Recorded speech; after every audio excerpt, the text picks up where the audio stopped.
Hello student, आपण binomial distribution board साठी important topic 5 marks weightage one shot करतोय. नीट लक्ष देऊन बघा. इंपॉर्टंट फॉर्म्युले n number of attempts, n number of attempts, p probability of success, p probability of success, q probability of failure, q probability of failure. 1 minus p न काढायचे q, 1 minus p न. Expected value म्हणजे मीनचा formula np. Var of x, variance काढणं म्हणजे var of x काढणं npq. Standard deviation sd, under root var of x म्हणजे under root npq. आता प्रोबॅबिलिटी काढताना आपण p ऑफ काढत असताना ncx p raise to x q raise to n minus x ना आपण फाइंड आउट करतो. हा खूप इम्पॉर्टंट फॉर्म्युला आहे. आता याच्यामध्ये ncx ला आपण डिफाइन करतो. नीट लक्ष देऊन बघा. ncx फाइंड आउट करताना n factorial upon n minus x factorial into x factorial. नीट लक्ष द्यायचे. माझ्याकडे जर 8c2 असेल तर मी 8 factorial upon 8 minus 2 factorial into 2 factorial न ते फाइंड आउट करणार आहे. इथं सबस्ट्रॅक्शन झालं, इथं आपल्याला 6 फॅक्टोरियल येणार आहे. म्हणजे आपण या ठिकाणी 8 इंटू 7 इंटू 6 फॅक्टोरियल. आधी लक्षात घेऊया. 6 फॅक्टोरियल म्हणजे 6 into 5 into 4 into 3 into 2 into 1. 5 factorial म्हणजे 5 into 4 into 3 into 2 into 1. 4 factorial म्हणजे 4 इंटू 3 इंटू 2 इंटू 1. फॅक्टोरियल सगळ्यांना समजलंय. Factorial okay. 8 factorial upon 8 minus 2 factorial into 2 factorial. मग 8 फॅक्टोरियल लिहिताना आपल्याला 8 इंटू 7 इंटू 6 फॅक्टोरियल. इथंच थांबलो कारण आपल्याला इथं सबस्ट्रॅक्शन मधून 6 फॅक्टोरियल येणार आहे, ते त्याच्यासोबत कॅन्सल होणार आहे. 2 फॅक्टोरियल म्हणजे 2 इंटू 1 फक्त 2 लिहिलंय. याचं कॅन्सलेशन केलं 4, यांचं मल्टिप्लिकेशन केलं 28. हे आपल्याला याचा आन्सर मिळणार आहे. समजलंय? अजून एक उदाहरण देण्याची गरज आहे. नीट लक्ष देऊन बघा. ncx चा फॉर्म्युला यूज करताना माझ्याकडे असलेला 9 आहे. या ठिकाणी सपोज माझ्याकडे 3 आहे. शॉर्टकट सांगतोय. नीट लक्ष देऊन बघायचं. आता इथे शॉर्टकट सांगतोय. नंबर किती आहे? 3. म्हणजे इथे लिहायचं 3 इंटू 2 इंटू 1. 9 आहे. त्याचे 3 नंबर्स डिसेंडिंग ऑर्डर मध्ये 9 8 7.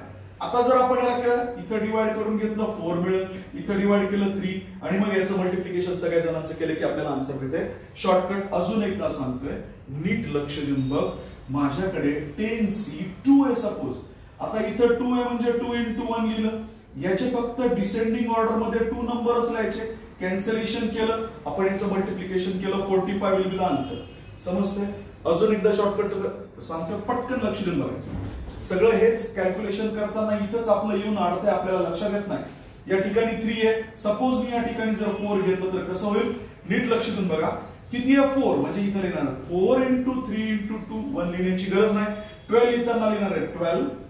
4 आहे, 4 नंबर घ्यायचे. 12 11 10 आणि 9. कॅन्सलेशन करायचं त्यांचं. कॅन्सलेशन तुम्ही सपोज 12 चं करून टाकलं, इथं 5 केलं, मल्टिप्लिकेशन केलं की आपल्याला आन्सर पाहिजे ते मिळणार आहे. हे झालं ncx च्या फॉर्म्युल्याचं एक्सप्लेनेशन. नीट लक्ष देऊन बघा. नीट लक्ष देऊन बघायचंय. nc standard values. ncn ची व्हॅल्यू असते 1. ncn ची व्हॅल्यू असते 1. ncn मायनस 1 ची व्हॅल्यू असते n. म्हणजे काय म्हणायचं मला? 6c0 आलं 1. 6c6 जर आलं 6c6 तर 1च लिहायचंय. 7c0 आलं 1 लिहिणार आहेत आपण. 7c7 आलं 1च लिहिणार आहेत आपण. त्या ठिकाणी हे 2 फॉर्म्युले शॉर्टकट मध्ये एक्सप्लेन झाले. आता याला आपण एक्सप्लेन करूया. नीट लक्ष देऊन बघा. 7c1 असेल 7 व्हॅल्यू येणार आहे. 8c1 असलं 8 व्हॅल्यू येणार आहे. 8c7 1 न कमी nc1 1 न कमी असलं तरी पण 8च येणार आहे. 6c5 असलं तर व्हॅल्यू येणार आहे 6. 1 न कमी असल्यामुळे ही व्हॅल्यू येणार आहे. I hope you understand.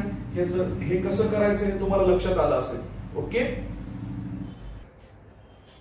Hello, textbook मधलं पेज नंबर 251 आपण ओपन करायचंय. तिथं आपल्याला सॉल्व्ड एक्झाम्पल दिसणार आहे, ते मी एक्सप्लेन करतोय. नीट लक्ष देऊन बघा. क्वेश्चन मध्ये आपल्याला दिलेलं आहे p of x is equals to 4cx 5 upon 9 into 4 upon 9 4 minus x असं टेक्स्टबुक मध्ये आपल्याला क्वेश्चन मध्ये दिलेलं आहे. For the values x is equals to 0 1 2 3 4 आपण घेऊ शकतो. आपल्याला प्रश्न विचारलाय एक्सपेक्टेड व्हॅल्यू आणि व्हेरियन्स करा. आता याच्यामध्ये कुठली किंमत दिलेली नाही. या दिलेल्या ला आपण कंपेअर करायचंय. Our answer is going to be start from here. दिलेला आपण लिहिणार आहे आणि कंपेअरिंग विथ करणार आहे with the formula P of X. या ठिकाणी येणार आहे N C X P raise to X Q raise to N minus X असं येणार. म्हणजे याचा अर्थ यांनी आपल्याला एन सांगितलंय, एन आहे 4. यांनी आपल्याला पी सांगितलंय, पी आहे आपलं 5/9. यांनी आपल्याला क्यू सांगितलंय, आपलं क्यू आहे 4/9. आपलं क्यू आहे 4/9.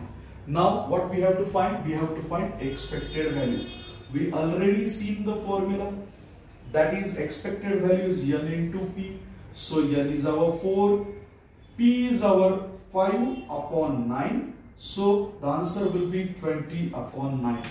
Now we have to find variance of x, var of x. That is var of x. Var of x is equals to npq. That is 4 into 5/9 into what is q? 4/9. So it is, this is 20, 80/81 is our last answer. हे झालं. या प्रकारचे example आपल्याला विचारले जातात. लक्ष द्या. आपलं दुसरं एक्झाम्पल आहे e of x is given to us, that is 6. var of x is given to us 4.6. and we have to find here n and p. आपल्याला काय काढायचे? n आणि p काढायचे. आपल्याला फॉर्म्युला माहिती आहे. कशाचा फॉर्म्युला माहिती आहे? एक्सपेक्टेड व्हॅल्यूचा फॉर्म्युला np आहे.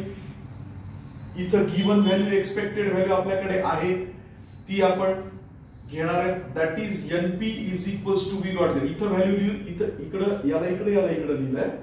त्याच्यानंतर var of x चा फॉर्म्युला आपल्याकडे आहे 4.2. लक्ष देऊन बघा.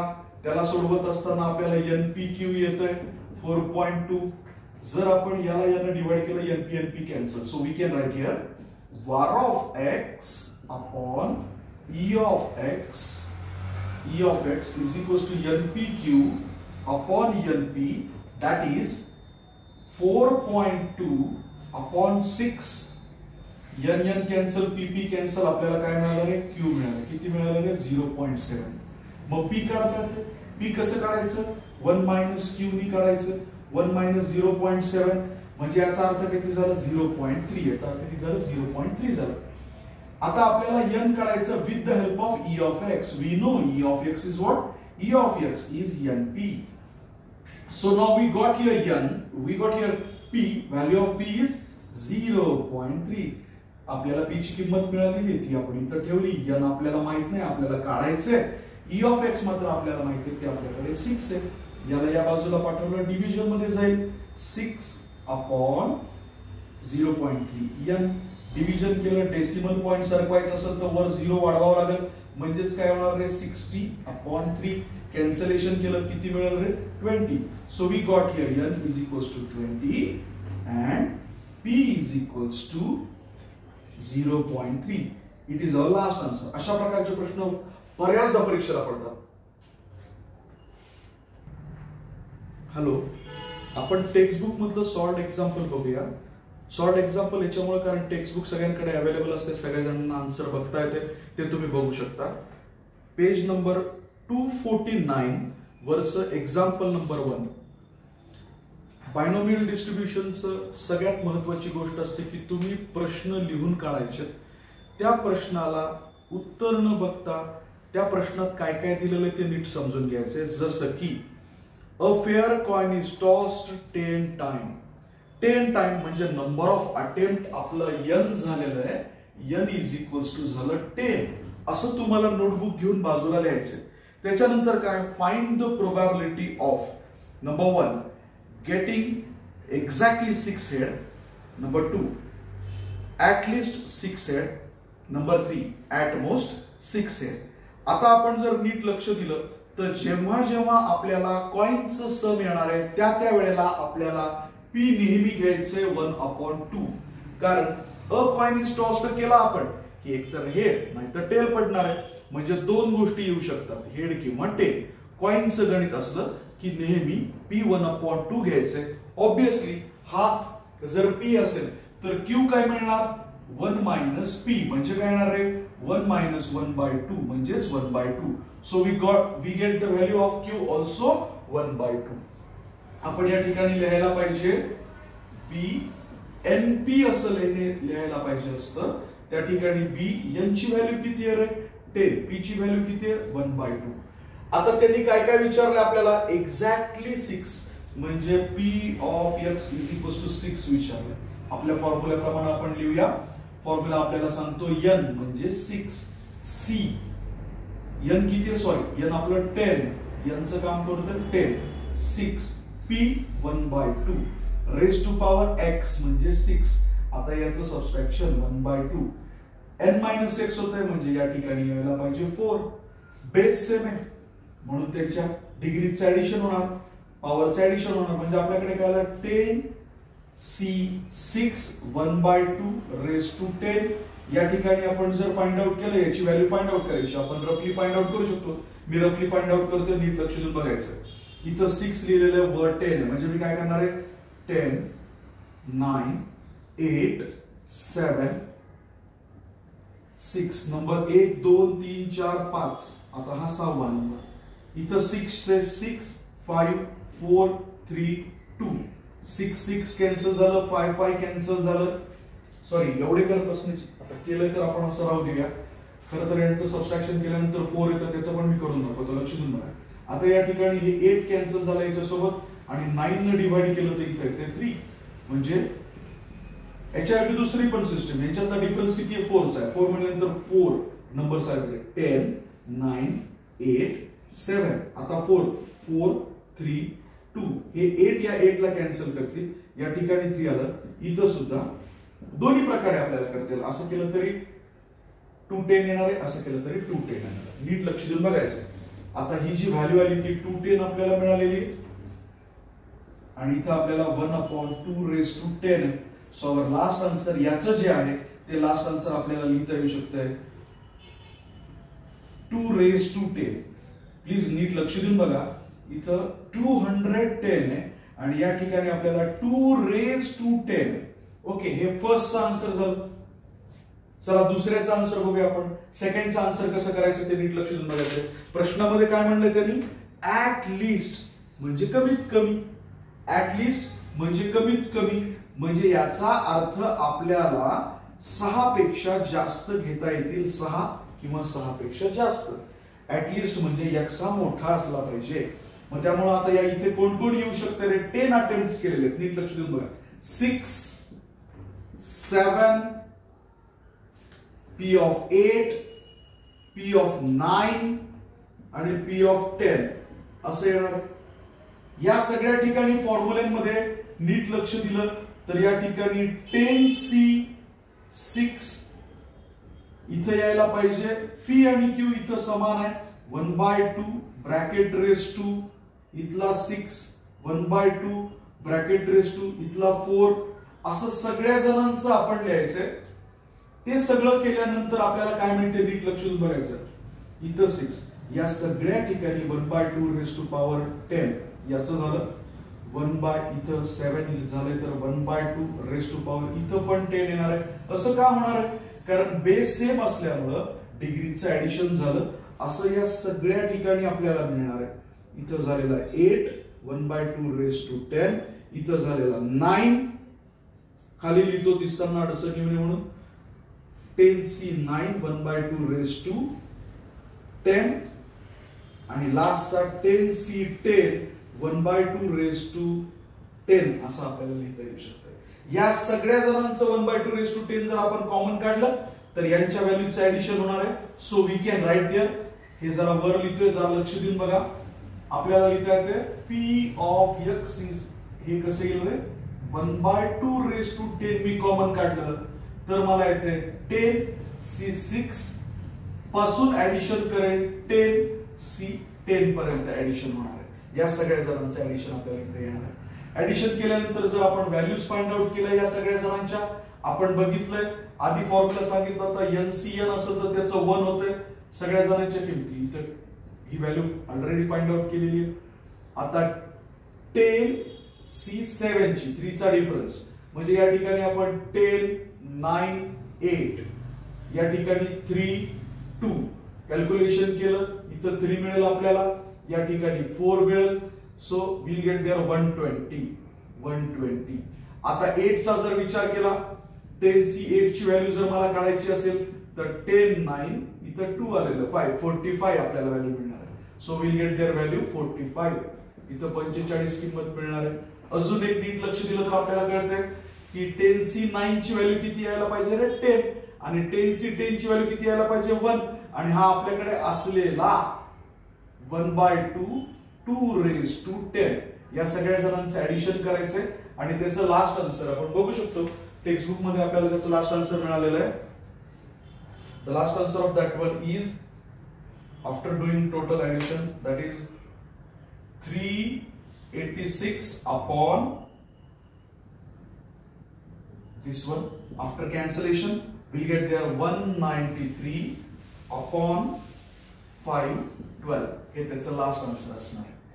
हे दोन प्रश्नांची उत्तर आपण बघितली. P of x is equals to exactly 6 ची किंमत बघितली, ऍटलीस्ट 6 ची. आता आपण बघूया ऍट मोस्ट 6. ऍट मोस्ट 6 म्हणल्यानंतर कसं येते ते उत्तर आपण काढण्याचा प्रयत्न करूया.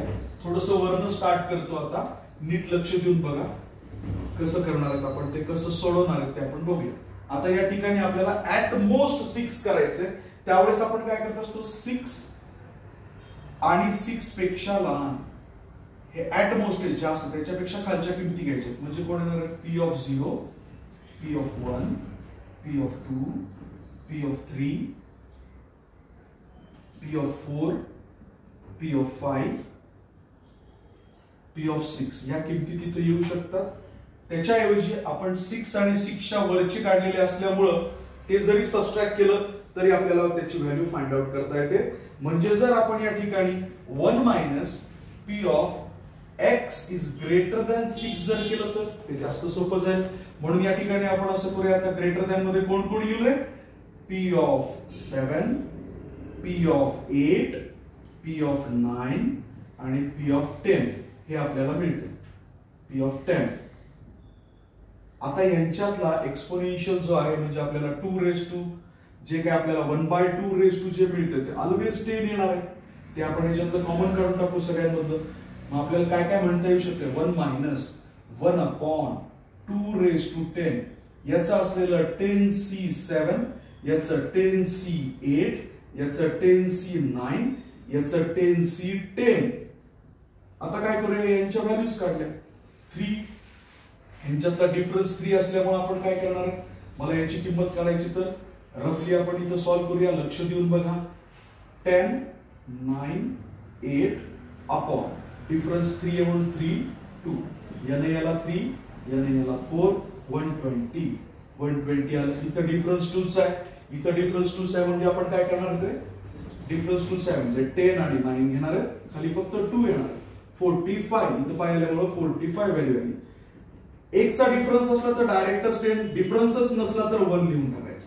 या सगळ्या जणांचं ऍडिशन केल्यानंतर आपल्याला जो नंबर येतो तो आपण सॉल्ट मध्ये बघू शकतोय. So the last answer of that one is I am writing your last answer. You can easily do the calculation of this. हे कॅल्क्युलेशन करणं खूप सोपं आहे, ते काय डिफिकल्ट नाही. हे आपलं लास्ट आन्सर येणार. मग या लास्ट आन्सरला आपण ओके. एक्सरसाइज मधलं एक गणित घेऊया आपण. सम नंबर 3 काय म्हणले बघ, लक्ष दे. देयर आर 5% डिफेक्टिव्ह ॲटम्स आणि त्याच्यात आपण सॅम्पल 10चं घेतलंय. सॅम्पल 10चं घेतलंय. एक्सरसाइज 8.1 मधलं क्वेश्चन नंबर 3 आपण बघतोय. त्याच्यामध्ये त्यांनी सॅम्पल 10चं सॅम्पल घेतलं म्हणजे n झालं 10. त्याच्यानंतर डिफेक्टिव्ह बल्ब्स बद्दल त्यांनी सांगितलंय किती आहे ते 5% डिफेक्टिव्ह बल्ब्स. या पर्सेंटेजला आपल्याला कव्हर करायचं. याचा अर्थ 5/100 लिहायचं. त्याला आपण कसं कव्हर करणार, you can write it as a 0.05. P ची किंमत किती झाली 0.05. आता आपल्याला क्यू ची किंमत काढायला पाहिजे. 1 मायनस पी न निघेल. 1 मायनस आपण याला 1 मायनस 0.05 केलं ते 0.95. आपल्याकडे पी ची किंमत मिळाली, आपल्याला क्यू ची किंमत मिळाली. आता तो काय म्हणतो माहितीये का, प्रश्नात त्यांनी काय म्हणलं बरं, नीट लक्ष द्या. Not more than 1 defective. Not more than 1 defective म्हणजे 0 चालतंय आणि 1 चालतंय. म्हणजे P of x is less than is equals to 1 होणार आहे. त्याच्यामध्ये आपल्याला लिहिता येते P of 0 आणि P of 1 असं लिहिता येते. मग फॉर्म्युल्यानुसार आपण काय करणार आहे? 10C0 0.05 P ची व्हॅल्यू लिहितोय, रेस टू पॉवर 0 0.95 Q ची व्हॅल्यू लिहितोय, यांचं सबस्ट्रॅक्शन. आता इथे काय यायला पाहिजे? 10C1 P ची व्हॅल्यू 0.05 Q ची व्हॅल्यू 0.95 ब्रॅकेट रेस टू, आता इथे 1 म्हणल्यावर इथे किती यायला पाहिजे सबस्ट्रॅक्शन केल्यानंतर? 9. 10C0 म्हणलं, आपण सुरुवातीला फॉर्म्युले बघितले होते त्यावेळेस इथं 0 असला तर इथं 1 होतं. एनिथिंग रेस टू 0 म्हणलं की ते 1 होणार आहे. हे 0.95 रेस टू 10 आपल्याकडे मिळणार आहे. आता या ठिकाणी 10C1 म्हणलं, इथं 1 असलं की व्हॅल्यू डायरेक्ट लिहायची असते 10, इथं 0.05, या ठिकाणी असलेलं आपल्याकडचं 0.95 ब्रॅकेट रेस टू 10 ने याला मल्टिप्लाय केले की आपल्याला 0.5 मिळणार. आता आपल्याकडे 0.95 ब्रॅकेट रेस टू 9 आहे.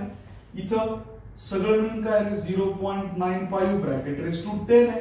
नीट लक्ष द्यायचं, इथं कमीत कमी 9 आहे आणि इथं 10 आहे. If we take common 0.95 bracket raise to 9, we got here 0.95. 10 मध्ये 9 कॉमन काढले, 1 राहिलाय ना, मग तो लिहायला पाहिजे, तो लिहिला. हे तर पूर्णच गेलंय, मग राहिले काय? फक्त एवढंच, म्हणजे 0.5. मग आता याचं ऍडिशन 0.05, इट्स 0.5 याच्यात ऍड केला मी, हा 10 ने मल्टिप्लाय केल्यामुळे 0.5 झालाय. तो ऍडिशन केल्यानंतर किती होणार आहे? ह्याच्यात ऍड केलं म्हणजे 0.95 0.5 ऍडिशन केलं, हे 5 ला 5, इथं 14 1 carry. So we got there 1.45 into मल्टिप्लिकेशनचं साइन 0.95 ब्रॅकेट रेस टू 9. हे आपलं लास्ट आन्सर येणार आहे. बोर्ड इथपर्यंत एक्सपेक्ट करतात. लक्षात घ्यायचंय की या एक्झाम्पल्स मध्ये आपण जर एक्सरसाइज मधलं एक्झाम्पल नंबर 12 त्याच्यामध्ये 4 छोटे छोटे एक्झाम्पल आहेत, याची थोडीशी प्रॅक्टिस करायला पाहिजे. त्याच्यामध्ये आपल्याला E of x चा फॉर्म्युला, war of x चा फॉर्म्युला, NPQ च्या किमती काढा असे प्रश्न विचारतात. जर त्याची तुम्ही व्यवस्थितशीर मांडणी केली, what is given and what we have to find, तर आपल्याला सहज फॉर्म्युले वापरून, जे आपण सगळ्यात सुरुवातीला सांगितलं ते फॉर्म्युले वापरून एक्झाम्पल नंबर 12 ची प्लीज चांगली प्रॅक्टिस करा. त्याच्यानंतर सॉल्ट मधले एक्झाम्पल्स खूप इम्पॉर्टंट आहेत. सॉल्ट मधलं पहिलं एक्झाम्पल एक्सरसाइजच्या वर दिलेलं ते पण खूप महत्वाचं आहे, ते आपण एक्सप्लेन केलंय. त्याच्यानंतर सॉल्ट मधलं दुसरं एक्झाम्पल पण खूप महत्वाचं आहे, ते एक्सप्लेन केलंय. Please don't forget to read questions carefully. प्रश्न नीट वाचा. काय काय मुलांना प्रोबॅबिलिटीचा प्रश्न आहे का बायनॉमियल डिस्ट्रीब्युशनचा क्वेश्चन आहे हेच कन्फ्युज होतंय. पण तुम्ही जर प्रश्न पुन्हा थोडेसे वाचले तर नक्कीच तुम्हाला क्लिक होईल क्वेश्चन कुठला आहे, आणि गिव्हन डाटा जर प्रॉपर मांडला तर फॉर्म्युले तर आपल्याला पाठ झालेलेच आहेत. त्याच्यावरनं आपण सहज 5 आउट ऑफ 5 बायनॉमियल डिस्ट्रीब्युशनचे शुअरली मार्क्स मिळवणार आहेत. Best luck. घाबरायचं नाही, मी तुमच्या सोबत आहे. चॅनलला सबस्क्राइब करायचे, जितके जास्त सबस्क्रायबर तितके जास्त व्हिडिओ पटापट अपलोड होतील. परीक्षेपर्यंत असं अख्खं पुस्तक तुमच्या समोर मांडणार आहे. Thank you very much.